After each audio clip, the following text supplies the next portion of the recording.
Ao tema de hoje, quando o improvável acontece, amém? E para sustentar esse tema, a gente vai utilizar o texto que está registrado no livro de 1 Samuel, capítulo 16. Eu preciso ler os 13 versículos para a gente poder desenvolver esse contexto, né? Então diz assim a palavra do nosso Deus eterno. Então disse o Senhor a Samuel: até quando terás dó de Saul, havendo-o eu rejeitado, para que não reine sobre Israel? Enche o teu vaso de azeite e vem, enviar-te-ei a Jessé, o belemita, porque dentre os seus filhos me tenho provido de um rei. Porém disse Samuel: como irei eu? Pois ouvindo Saul me matará. Então disse o Senhor: toma uma bezerra das vacas das tuas mãos, em tuas mãos, e dize: vim para sacrificar ao Senhor. E convidarás Jessé ao sacrifício, e te farei saber o que hás de fazer, e ungir-me-ás a quem eu te disser. Versículo 4. Fez, pois, Samuel o que dissera o Senhor, e veio a Belém. Então os anciãos da cidade saíram ao encontro tremendo e disseram: de paz é a tua vinda? E disse ele: é de paz, vim sacrificar ao Senhor. Santificai-vos e vinde comigo ao sacrifício. E santificou ele a Jessé e os seus filhos, e os convidou ao sacrifício. E sucedeu que, entrando eles, viu a Eliabe e disse: certamente está perante o Senhor o seu ungido. Porém o Senhor disse a Samuel: não atendes para a sua aparência, nem para a altura da sua estatura, porque o tenho rejeitado. Porque o Senhor não vê como vê o homem, pois o homem vê o que está diante dos olhos, porém o Senhor olha para o coração. Então chamou Jessé a Abinadab e o fez passar diante de Samuel, o qual disse: nem a este tem escolhido o Senhor. Então Jessé fez passar Samar, porém disse: tampouco a este tem escolhido o Senhor. Versículo 10. Assim fez passar Jessé os seus 7 filhos diante do Samuel. Porém Samuel disse a Jessé: o Senhor não tem escolhido estes. Disse mais Samuel a Jessé: acabaram-se os jovens? E disse: ainda falta o menor, e eis que apacenta as ovelhas. Disse, pois, Samuel a Jessé: envia e manda-o chamar, porquanto nós não assentaremos em roda da mesa até que ele venha aqui. Versículo 12.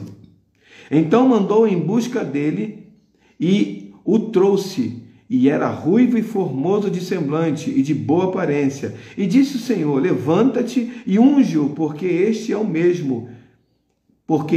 mesmo é. Então Samuel tomou o vaso do azeite e ungiu-o no meio dos seus irmãos, e desde aquele dia em diante o Espírito do Senhor se apoderou de Davi. Então Samuel se levantou e se tornou a Ramá. Amém? Deus abençoe a leitura da sua palavra.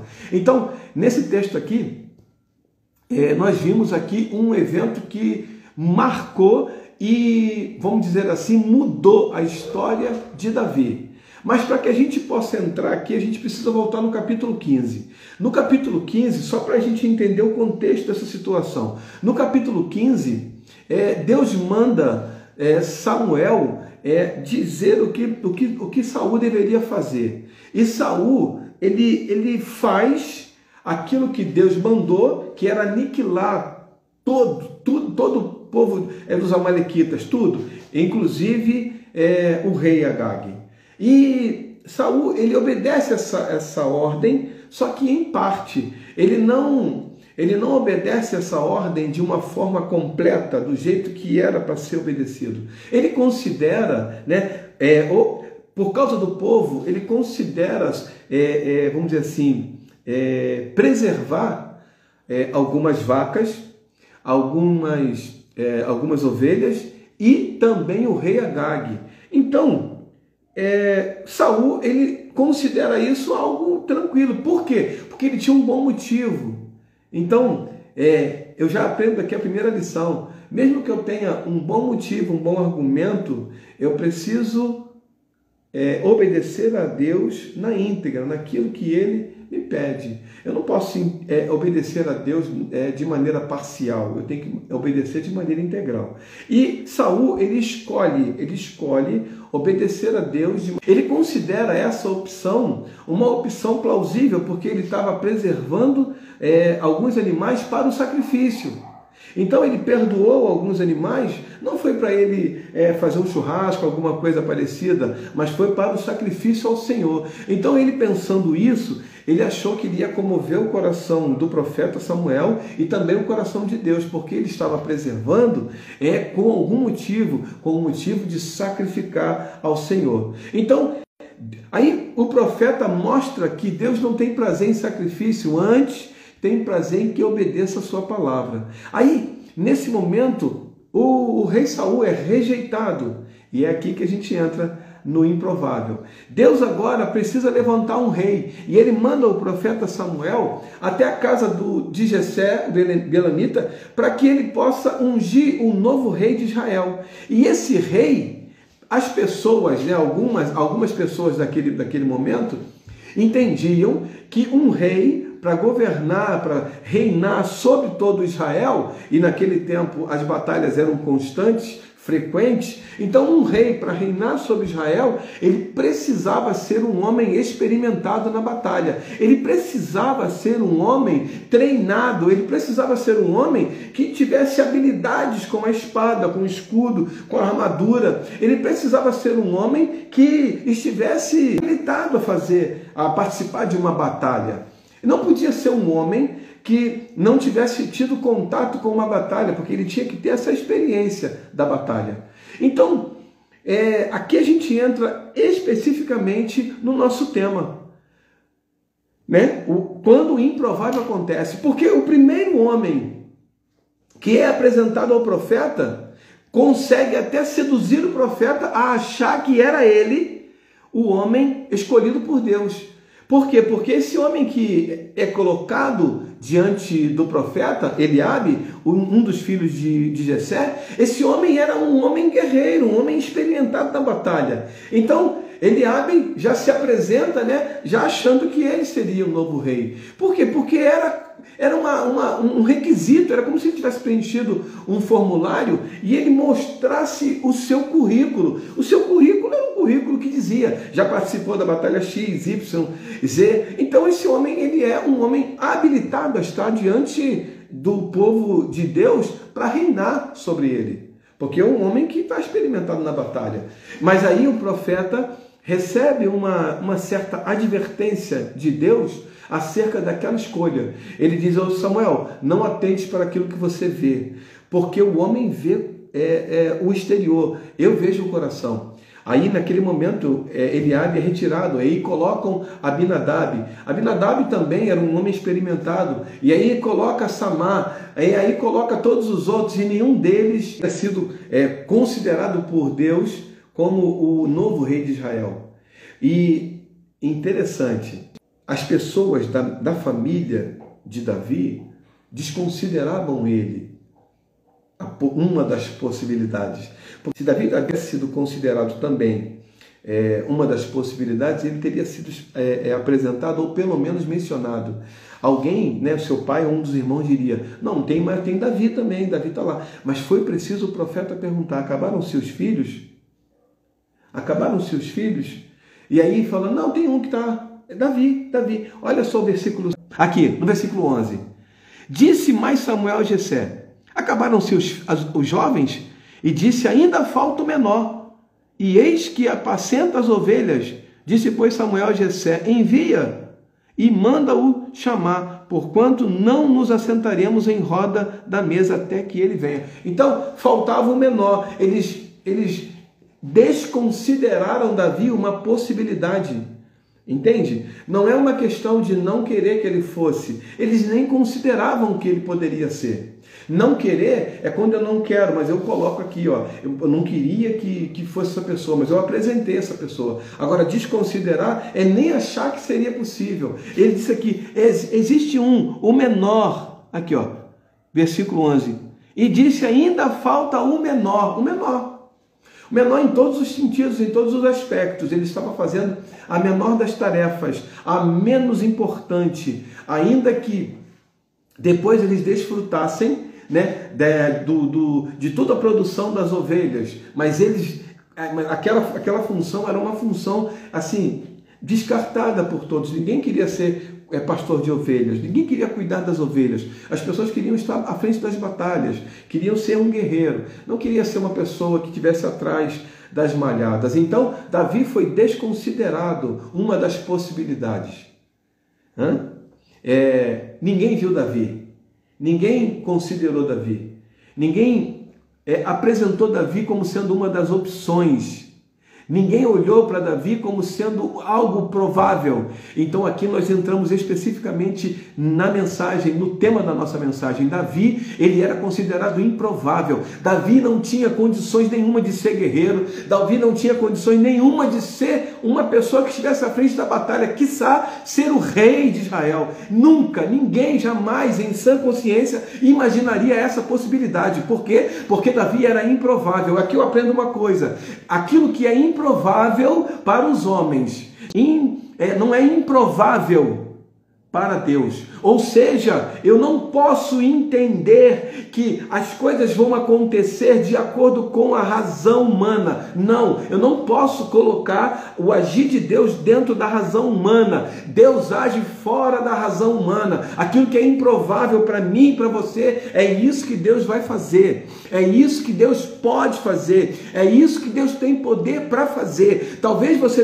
esteja olhando para você, na sua condição hoje, e olhando e pensando, eu não tenho a mínima condição de estar onde eu estou. Não, mas não é sobre você, não é sobre a sua condição, é sobre o poder de Deus que age sobre a tua vida. Então, talvez você esteja pensando assim, eu não tenho condição de alcançar essa função. Não é sobre você, não é sobre você ter poder de estar lá, é sobre o poder de Deus que pode levar você a alcançar aquilo, a chegar naquela posição. E quando você entende isso, você não olha mais para a sua condição. Quando você entende isso, você olha para o poder de Deus que age na sua vida. Quando você entende isso, você não admite as possibilidades humanas, a racionalidade humana interferindo naquilo que você imagina que pode alcançar. Porque quando uma pessoa considera improvável a sua capacidade, a sua condição de estar em determinado lugar, é porque ela olha para a sua condição, para a sua formação acadêmica, ela olha para a sua condição financeira, ela olha para o seu conhecimento, né, das pessoas, para o seu ciclo de amizades, ela olha e fala, ali não dá para chegar. Quando você faz isso, você considera apenas a condição humana, a possibilidade de te levar até tal lugar. Então, quando nós saímos dessa caixinha chamada razão humana, chamada lógica humana, e mergulhamos nas impossibilidades de Deus, né? Ou, se você preferir, nas possibilidades. Quando eu digo impossibilidades, porque aquilo que é impossível se torna possível nas mãos de Deus. Davi era o homem improvável para ser rei, mas note, ele estava fazendo algo lá atrás sem ninguém ver. E aí, esse algo lá atrás, quando ninguém via, ele fazia da melhor maneira que ele podia. E isso estava sendo visto pelo Senhor. O coração de Davi estava sendo visto pelo Senhor. O coração de Davi estava sendo contemplado pelo Senhor. E ele coloca Davi numa posição assim, acima dos seus irmãos. Por quê? Porque Davi não estava fazendo nada pensando em alguma recompensa, né? Mas Davi estava ali com o coração puro, sincero, diante de Deus, fazendo algo que seu pai mandou. Ele estava honrando seu pai fazendo aquilo ali, cuidando das ovelhas, fazendo uma aplicação para o nosso dia a dia, para as nossas situações. As pessoas olham para você, olham para mim e veem uma coisa, mas Deus olha para você e vê outra. Deus olha para mim e vê outra coisa. Existem situações, lugares que nós vamos estar, ou posições que nós mesmos não consideramos, né, essa possibilidade. Não havíamos considerado essa possibilidade, mas não é sobre nós, eu volto a dizer, é sobre o Senhor agindo na nossa vida. Aonde você está ou aonde você pensa estar, talvez você não considere essa possibilidade. Assim como os irmãos de Davi e o pai de Davi não consideravam Davi uma possibilidade.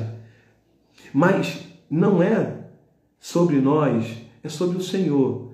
Ele vai nos levar a lugares que até nós mesmos duvidamos que é possível chegar.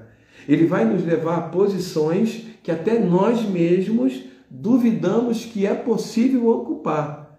E quando Deus faz isso, Deus não faz isso por causa da nossa condição, porque nós somos inteligentes, bonitos. Não, não, não. Deus faz isso por causa do nosso coração.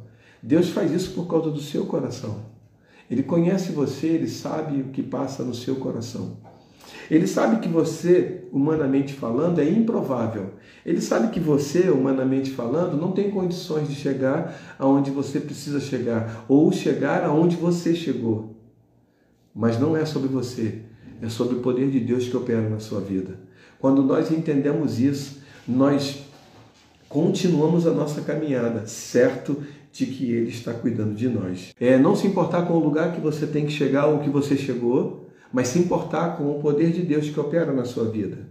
Talvez você seja como Davi, improvável para aquela situação. Talvez você seja como Davi, improvável para essa condição que você está hoje. Talvez você seja como Davi, improvável, esquecido por alguém, né? Esquecido em algum momento da sua vida. E aí você olha para você e você fala, eu não tinha condições de chegar aonde cheguei, ou eu não tenho condições de chegar até onde eu preciso chegar. Mas eu volto a dizer, não é sobre você, não é sobre a sua condição. Você não pode olhar para você achando que é você quem vai chegar lá, mas é Deus quem vai te fazer chegar lá, ou é Deus quem fez você chegar onde você chegou agora. Amém? Você só fez aquilo que precisava ser feito. Por exemplo, você quer alcançar, sei lá, um concurso público, passar no concurso público, o que você precisa fazer? Estudar. Agora, fazer você chegar lá é Deus que vai fazer. Mas você precisa fazer só a sua parte, estudar. E você tem feito isso. E fazendo isso, Deus vai te levar a lugares que sejam improváveis na sua vida. Esteja pronto e principalmente disponível para quando Deus bradar na sua vida para te levar a lugares mais altos. Então, para esses lugares que nós não imaginamos, nesses lugares inimagináveis, nós precisamos apenas estar prontos.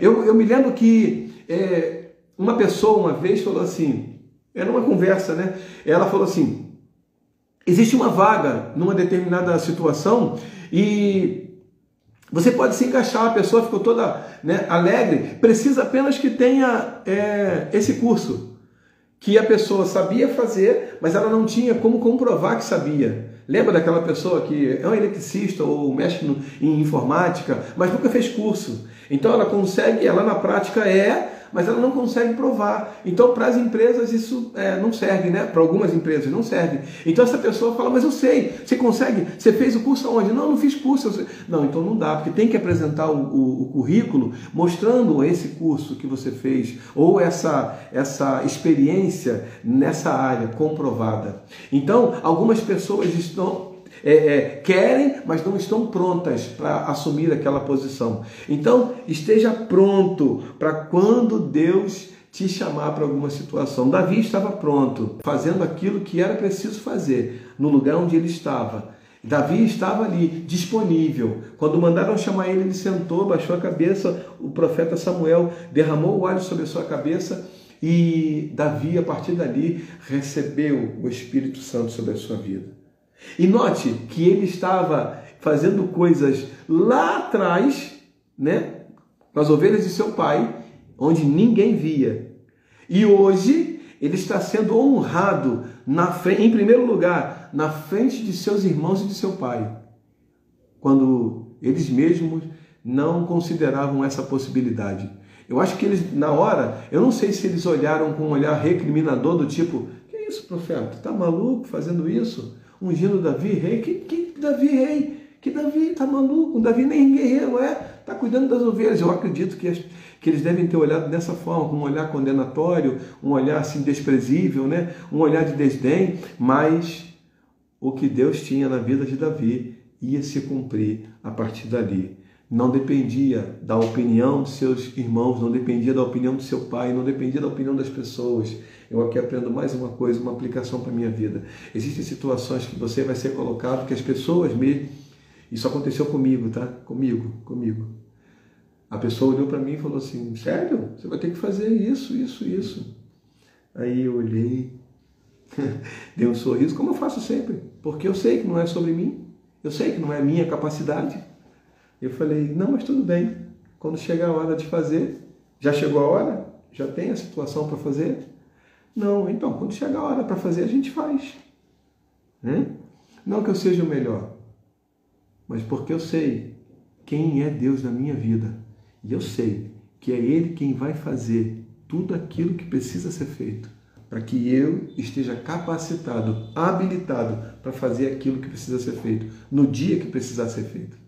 Então eu não tenho medo, eu não tenho preocupação quando Deus me coloca em funções que eu não me sinto capaz. E olha que eu já fiquei em situações assim, de monte, que eu não me sinto capaz. Mas eu não recuo, sabe por quê? Não é porque eu sou fé, não. Porque eu sei quem Deus é na minha vida. Eu falo assim, não é sobre mim. Não é sobre mim. Deus vai fazer, porque Ele me capacita para fazer. Deus não precisa de ninguém qualificado, super qualificado. Não precisa. Claro que eu preciso me qualificar, né? A gente não está aqui jogando contra. Eu faço estudos e estou falando que não preciso estudar. Não é isso. Mas Deus não precisa de uma pessoa qualificada. Deus precisa de uma pessoa disponível. Levantando a mão assim, ó, eis-me aqui, Senhor, envia-me a mim. Então, quando uma pessoa, quando um homem ou uma mulher diz estou disponível, acabou. É o suficiente para Deus usar. Então, onde quer que você esteja, posição que você esteja, Deus vai usar você de maneira poderosa. Não é sobre você. Não fique olhando a sua condição. Não pense, pai, eu sou improvável. Talvez você seja improvável mesmo. Talvez você não seja nem capacitado para estar onde você está. Mas não é sobre você. É sobre Deus na sua vida. Deus vai te capacitar. Deus vai te tornar provável para que você possa alcançar aquilo que Ele quer que você alcance. Para que você possa atingir aquilo que Ele quer que você atinja, para que você esteja no lugar onde Ele quer que você esteja. Então, não olhe para a sua condição, não olhe para as opiniões das pessoas, olhe para o Senhor. Deus está cuidando de você. Deus está te levantando para colocar você em lugares mais altos. E isso não depende de você, depende do Senhor. Você só precisa estar disponível, você só precisa falar, Senhor, eis-me aqui. Eu quero que o Senhor me use como instrumento poderoso nas suas mãos. E Ele vai te levar a lugares que você nem imagina, a lugares que você nem sonha, a lugares que você nem pensou que você iria. Sabe por quê? Porque não é sobre nós, não é sobre você, não é sobre mim, é sobre o Senhor. Se fosse sobre Davi, Davi não seria rei. Se fosse sobre Davi, Davi nunca seria rei. Mas era sobre o poder sobrenatural de Deus na vida de Davi. Os irmãos dele, todos acharam aquilo um absurdo. O profeta Jessé foi tentado, né? Eu acho que não é ele, não. Não, acho que é ele. E volta. Tomou uma rasteira. Por quê? Porque quando o profeta olha, vê um biotipo, vê um perfil de um guerreiro, de um soldado, de um homem que está experimentado na batalha. E aí, quando ele olha para esse homem, ele considera a condição humana. A única condição que ele considera é a condição humana para ele estar à frente dessa batalha e ser o novo rei de Israel. Quando, na verdade, o Senhor não estava considerando essa questão. Se Deus estivesse procurando pelo perfil, Eliabe seria o homem, porque ele foi o primeiro e ele talvez fosse o mais habilidoso, o mais forte, né? Corpo atlético, como era o corpo de Saul. Um homem experimentado na batalha, um homem que estava acostumado, então seria ele. Mas graças a Deus que não é sobre a nossa condição, é sobre a condição do Senhor na nossa vida. Amém? Que você possa caminhar, mesmo que você não seja o provável, aprovável, mas que você entenda. E se Deus quiser te levar até esse lugar, Ele vai te levar. Se Deus quiser te colocar nesse lugar, Ele vai te colocar. Porque Ele é poderoso para fazer infinitamente mais do que pedimos ou pensamos. Amém? Deus abençoe a tua vida.